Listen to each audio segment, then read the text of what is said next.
Em 26 de abril de 1986, no norte da Ucrânia, acontecia um dos maiores acidentes nucleares já registrados, a explosão do reator nuclear de Chernobyl. As pessoas que viviam em Chernobyl na época tiveram que abandonar todos os seus pertences e irem embora da cidade, que ao longo do tempo virou um território completamente fantasma. Na atualidade, 36 anos depois, aconteceu algo absolutamente fantástico na região de Chernobyl, onde você encontra o desenvolvimento de uma intensa flora, de uma intensa vegetação que surge em torno, no interior de uma cidade completamente abandonada. Eu sou o professor Billy Paul, do canal de Ciências Biológicas e Autodesenvolvimento. E após a vinheta, tema da aula de hoje, Ecologia, Sucessão Ecológica. Vamos lá?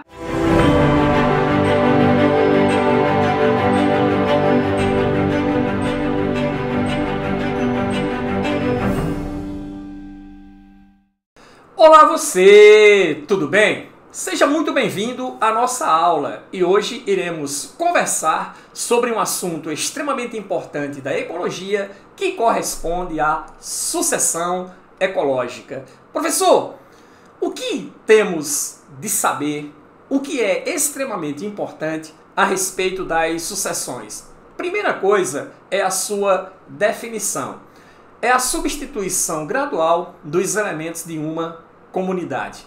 E aí eu te pergunto, o que faz se desenvolver uma massa de vegetação em cima de rochas completamente nuas? Ou o que faz uma massa de vegetação onde antes, há milhares de anos atrás, existia nada mais nada menos que uma duna de areia se transformar em um ecossistema florestal de altíssima biodiversidade?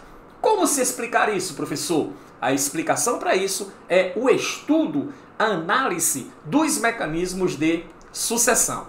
Primeira coisa importante sobre sucessão: os tipos. Eu posso ter uma sucessão primária. Sucessões ecológicas primárias são aquelas que ocorrem em área que nunca antes foi habitada.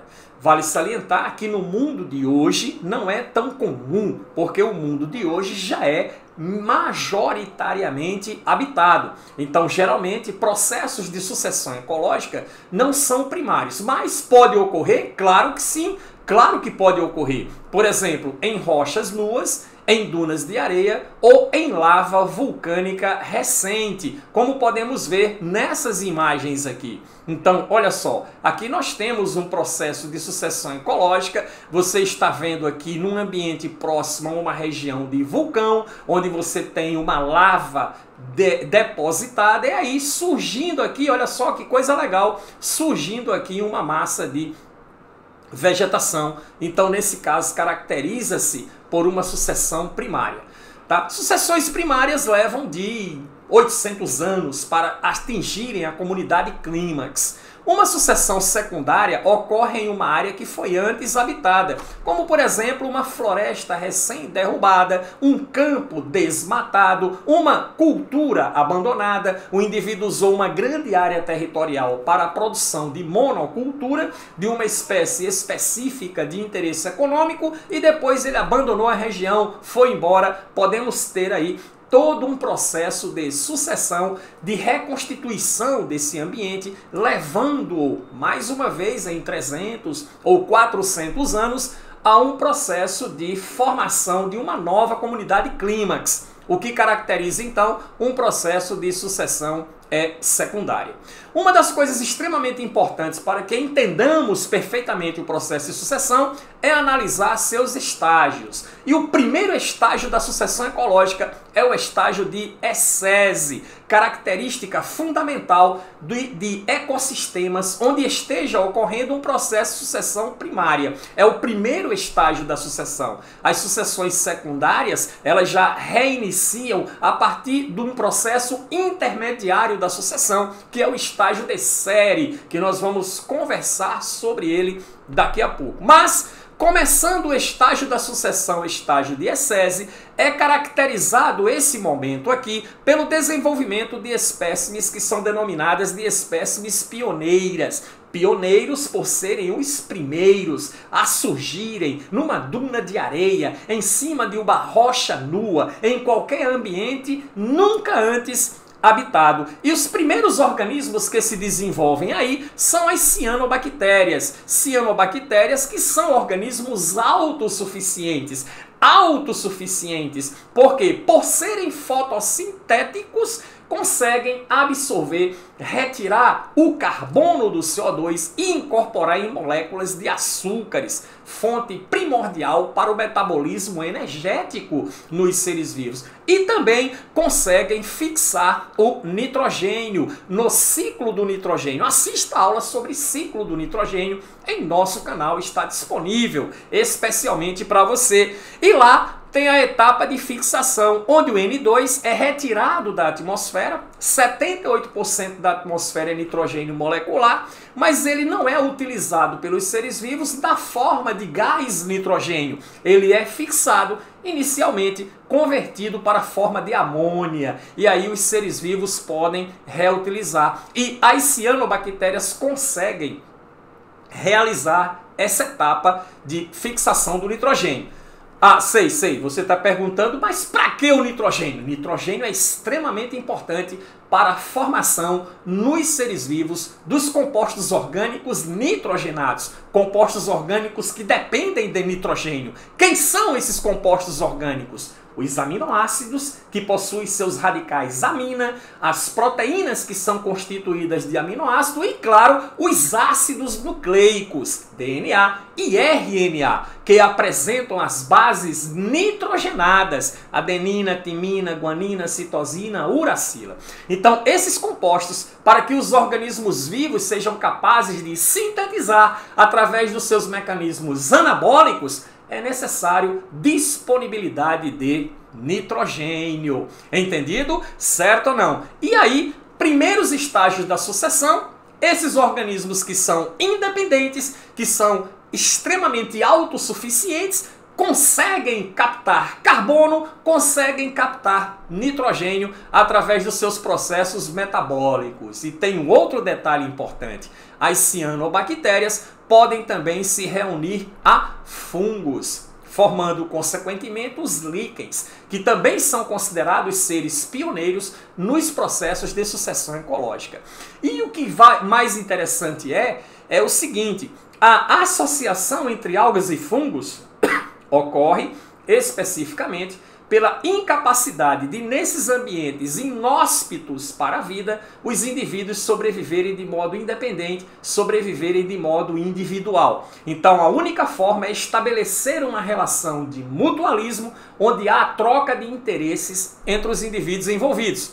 Os fungos conseguem retirar água do meio ambiente até da umidade relativa do ar, através de suas hifas, transferir essa água e os sais minerais que eles também conseguem captar do ambiente para as algas, que através do seu processo de fotossíntese e fixação do nitrogênio produzirá matéria orgânica para alimentá-las e alimentar também os fungos. Isso faz com que os líquens sejam então organismos pioneiros, sobrevivendo nessas fases iniciais, fases difíceis de sobrevivência nesses ambientes, em estágios iniciais do processo de sucessão ecológica. Show de bola? E aí tem um negócio legal, que os líquens se proliferam abundantemente nesse ambiente, liberando o ácido liquênico. O ácido liquênico, ele é capaz de corroer as superfícies rochosas, corroer os grãos de areia numa duna de areia e mineralizar o ambiente. E eu estou falando aqui de mineralização do ambiente com compostos à base de nitrogênio. Isso torna o ambiente mais propício ao desenvolvimento de vegetais mais exigentes, como é o caso das gramíneas, vegetação rasteira, em toda a sua totalidade, praticamente vegetais verdes, que começam a fotossintetizar, aumentar consideravelmente a produtividade primária líquida nesses ambientes, que tende a ser extremamente alta nesses momentos. A gente vai entender por quê. Essas gramíneas que surgem, elas consequentemente também morrem, e ao sofrerem decomposição, resulta na formação de mais substâncias minerais. Seus compostos orgânicos são convertidos a compostos inorgânicos. Continua o processo de mineralização do ambiente, o que vai deixando, por exemplo, uma duna de areia menos arenosa, promovendo então digamos assim, fazendo com que, aliás, o ambiente fique mais propício a comunidades de vegetais mais exigentes. E aí saímos do estágio inicial, do estágio de ecese, e entramos no estágio de série, que é o estágio intermediário da sucessão ecológica, onde você tem o desenvolvimento de musgos, briófitas, onde você tem o desenvolvimento de plantas herbáceas, as ervas, e também as plantas arbustivas. Ora, o aparecimento e o desenvolvimento desses organismos produtores no meio ambiente favorece o surgimento também de pequenos animais, principalmente os animais herbívoros, que tendem a ser atraídos por essa disponibilidade, por essa biodiversidade, por essa variedade imensa de organismos produtores na relação alimentar. E aí começa-se a se constituir no ambiente de série as relações alimentares, cadeias e teias alimentares. Beleza? Relações alimentares. Claro, o processo de morte de indivíduos continua, mais mineralização no ambiente, mais enriquecimento de matéria inorgânica, e aí continuidade do enriquecimento em sais. É essa a conclusão. Consequentemente, já temos uma flora bem mais abundante e diversificada, já temos uma fauna também mais abundante e mais diversificada. Isso abre caminho para comunidades ainda mais exigentes. E quem são essas comunidades mais exigentes, professor? É a comunidade que nós chamamos de clímax. O clímax caracteriza especificamente a etapa final do processo de sucessão ecológica. Aí temos o que? A formação de estratos arbóreos, árvores frondosas, alta biodiversidade de flora e de fauna, e aí os seres passam a viver numa homeostase com condições físico-químicas do local bastante constante, bastante equilibradas. Aí você diz que a partir desse momento temos uma floresta imensa com sua riqueza biológica que é comum nesses ecossistemas. Dessa maneira ocorre então o processo de sucessão. E aí, uma das coisas importantes é a dinâmica desse mecanismo de sucessão.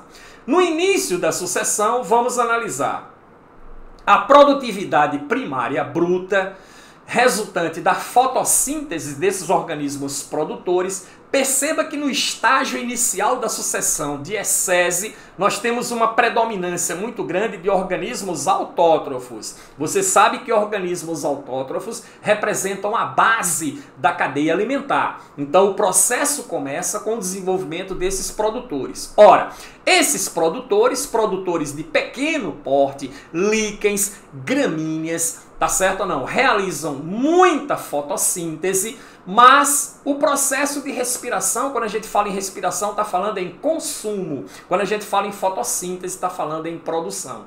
A produção é muito, mas muito maior do que o consumo. Então, quando você faz a relação produtividade primária bruta com o processo de respiração, essa relação vai dar maior que 1. Essa produtividade primária sempre é maior do que o que se consome, até porque não temos relações alimentares ainda, nem simples e nem complexas, no estágio de ecese.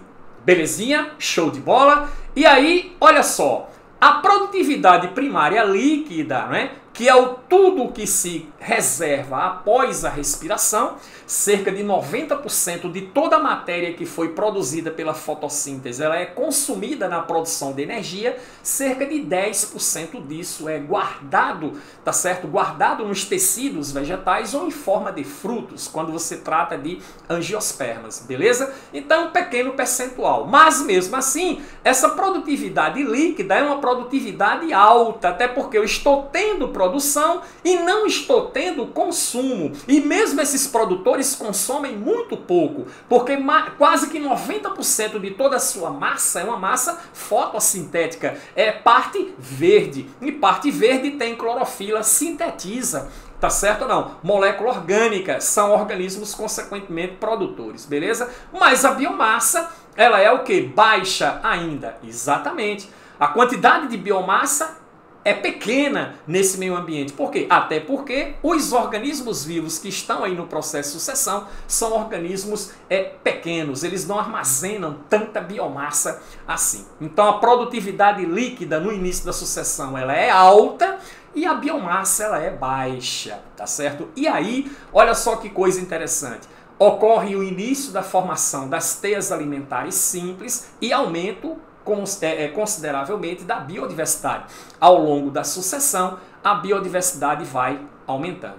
E aí, quando chegamos nos estágios mais finais, principalmente naquele estágio de comunidade clímax, que é o estágio final, o que você tem? A produtividade primária fotossíntese tende a ser igual à respiração. Ora, o que isso quer dizer? A tudo que se produz é praticamente igual a tudo que se consome. A relação produtividade-respiração é igual a 1.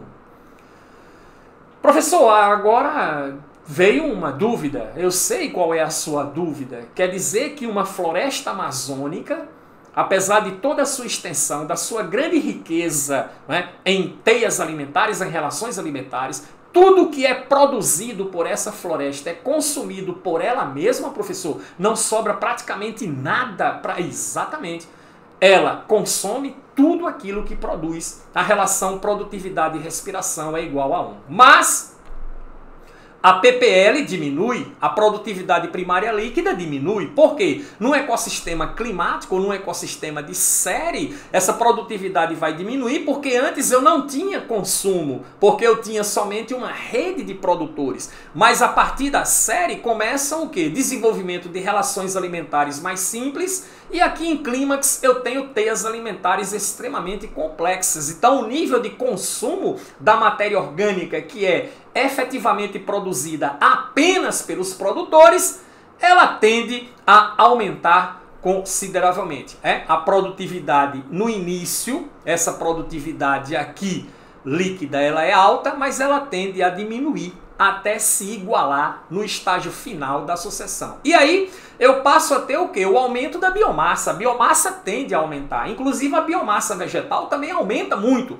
Porque se você for considerar a biomassa de líquens, biomassa de cianobactérias em relação à árvore, a uma planta arbórea, então a copa da planta, certo ou não? Ela é cheia de folhas verdes que estão fotossintetizando, mas galhos, tronco e as próprias raízes dessas árvores não são fotossintetizantes. Esses tecidos são heterótrofos. Eles não sintetizam seus próprios alimentos. Percebeu o lance? Mas precisam consumir. E consome de quem? Das folhas verdes que produzem os açúcares que compõem a seiva elaborada, que alimenta essas partes da planta que não fazem fotossíntese, beleza? Então, consequentemente, a biomassa ela sobe consideravelmente por causa das teias complexas e a sua grande biodiversidade. Entendido como funciona a dinâmica da sucessão? Vamos conversar sobre Pierre, ok? Sobre esse cara aqui, que é chamado de Pierre Verhulst. E qual a relação dele com a sucessão ecológica? E para encerrar, falaremos também sobre as estratégias utilizadas pelos seres vivos nos diferentes momentos da sucessão. Vamos caminhar? E aí você diz, professor, qual a relação? Quem é Verhulst? E o que tem a ver com sucessão ecológica? Ok. Ele foi um matemático belga que em 1838 ele propôs uma fórmula para, digamos assim, relacionar o crescimento populacional com a capacidade de suporte ambiental. É o que ele chama de modelo de crescimento logístico, que envolve o potencial biótico, que é a capacidade natural de crescimento de uma população, e a resistência do meio, que são aqueles fatores que incidem sobre a população, impedindo que ela continue o seu crescimento exponencial, que é o que geralmente acontece com uma população quando não se tem fatores de resistência ambiental. Na aula de dinâmica das populações, no nosso canal, você estuda isso em maiores detalhes. Mas aqui vamos nos deter a Verhulst, ou Pierre Verhulst, ok? Ora, maior crescimento produz maior competição intraespecífica entre os indivíduos, o que faz com que a população diminua, levando ao equilíbrio populacional. Entendido? Então, relações como predatismo, relações como parasitismo, problema de disponibilidade de espaço ou de alimento no ambiente interfere no processo de crescimento ambiental. E aí, baseado nisso, tá certo? O matemático Verhulst verificou que dN sobre dt, ok? Então, N significa população, T é a população em função do tempo, mas ele verificou que as populações tendem a crescer dentro do meio ambiente mediante uma constante, que ele chamou essa constante de 1 menos a população dividido pela capacidade de suporte. Olha aí, então você tem população e você tem o crescimento da população e a capacidade de suporte do meio ambiente, o quanto esse ambiente é capaz de suportar esse crescimento populacional, obedecendo aqui, então, consequentemente, uma constante 1 menos N sobre K. Quanto o meio ambiente tem de capacidade para que a população continue crescendo? Então, é isso que a fórmula de Verhulst aplicada consegue explicar como acontece a dinâmica da população e, consequentemente, como vai ocorrer o equilíbrio populacional. Beleza? A outra coisa são os processos estratégicos utilizados pelos seres vivos em diferentes momentos da sucessão. Por exemplo, a estratégia R. R estratégia, que é aplicada no início da sucessão e que tem as seguintes características. No início da sucessão não temos uma diversidade grande de organismos vivos, uma diversidade grande de espécies. Isso não existe. Então você está tendo aí a ocupação de nichos ecológicos vazios, onde não há competição entre seres vivos, até porque não existem seres vivos na fase inicial. Eles estão chegando. Então, ora, no momento que eles chegam, não há cuidado parental entre os indivíduos. O objetivo é o maior número de filhos possível. O maior número de filhos possível. É isso que eu estou buscando nessa estratégia R. Claro, o ambiente tem alta disponibilidade de espaço, alta disponibilidade de alimento. Eu vou me preocupar com preservação de espécies e outras. Não, eu vou me preocupar em reproduzir o maior número de indivíduos possível. A observação importante aqui é que na estratégia R o meu interesse é quantitativo. Lembre-se disso, o meu interesse é quantitativo. Consequentemente, ocorre uma maior mortalidade de indivíduos. Só que, quando você analisa isso em termos de constante de Verhulst, você vai ver que à medida que essa população vai crescendo, os fatores de resistência do meio vão crescendo junto. E aí começa a ter problemas. Alimento não é suficiente para manter esse crescimento exponencial, o espaço disponível diminui, não dá para manter esse crescimento exponencial, os indivíduos começam então a competir de forma intraespecífica entre eles, entre organismos de mesma espécie, por recursos escassos, e aí a única maneira de se manter no meio é a preocupação agora qualitativa. Eu preciso de organismos vivos, eu preciso de uma prole que seja mais adaptada ao meio ambiente. É o que nós chamamos de estratégia K. no final da sucessão, porque eu tenho agora nichos ecológicos ocupados, ocorre uma alta competição entre os indivíduos. E aí eu tenho um maior cuidado com os parentes, vou produzir uma menor quantidade de filhos, diminui consequentemente a mortalidade. Isso faz com que a população caminhe consequentemente para o equilíbrio populacional. Tá certo ou não? Onde esse crescimento se mantém em função da constante K, que está relacionada com o suporte ambiental, a capacidade do ambiente dar suporte a essa espécie que está se desenvolvendo, ok? E aí chegamos a uma comunidade clímax, ok? Comunidade clímax esta de grande biodiversidade de seres vivos, mas onde a produção é igual ao consumo, onde eu tenho uma grande biomassa disponível, uma produtividade líquida um pouco mais baixa, mas uma população em equilíbrio dinâmico, um ecossistema em equilíbrio dinâmico. Beleza? Essa foi então a nossa aula sobre sucessão ecológica. Te espero na próxima. Se inscreva no canal, ative as notificações e até a próxima aula. Tchau!